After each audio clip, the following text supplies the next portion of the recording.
Welcome to day 80 of mini vlog. तो कल था संडे बट मैं अपने यूजुअल टाइम पर उठ गई थी, नहाकर रेडी होने लगी थी। बट मेरे हस्बैंड इंस्टीट्यूट का वीडियो शूट करने आ जाते हैं। थोड़ी देर में ब्रेकफास्ट करने एंड लंच से फ्री होकर मैं क्यारा को दीदी के रूम में ले जाकर बैठ जाती हूँ एंड उनसे गॉसिप करने लग जाती हूँ। मीनवाइल क्यारा बुआ कहाँ है, बुआ कहाँ है, बुआ कहाँ है, बुआ बस सीधा होना नहीं आता उसको, टेढ़ा तो बोल लेती है। बुआ कहाँ है? तो दोपहर को हमें निकलना था दीदी के लिए कुछ सामान लेना।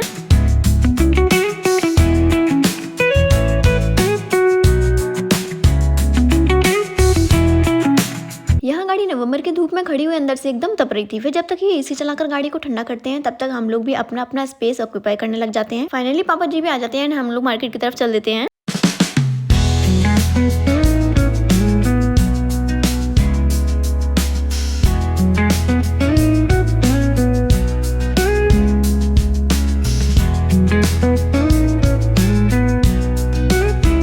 चुके थे मार्केट एंड मैं दीदी एंड मम्मी निकल गए थे सामान लेने। इधर क्यारा को इनके और पापा जी के पास छोड़ गए थे। फाइनली हम अपना सामान लेकर गाड़ी में आ जाते हैं। पापा जी होम्योपैथी की मेडिसिन लेने चले जाते हैं। सुनो पता है क्या हुआ? ऐसा था कि पहले हम लोग एक शॉप पे गए, वहाँ से दीदी को लेना था शेव बियर, ठीक है, वहाँ से ले लिया। फिर उसके बाद मैं वहाँ खड़े खड़े बोल रही थी कि एक काम करते हैं, यमुनेश पे ट्राई कर लेते हैं एक बार और। फिर हम यमुनेश पे गए ब्लाउज लेने के लिए, ठीक है। फिर वहाँ पर ऐसे ही पूछ लिया कि शेव बियर है आपके पास, मतलब लिया जो पहले वाली शॉप से लिया था वो लिया था 450 का। फिर जब यमुनेश पे गए वैसे ही पूछने के लिए वैसे ही पूछ लिया, ब्लाउज के लिए गए थे, आपके पास शेव बियर है? हाँ। हमने बोला कितने का है? 400 रुपए का। दिमाग खराब हो गया, 50 रुपए ठग गए हम। मम्मी के दिमाग में उतल पुतल मच रही।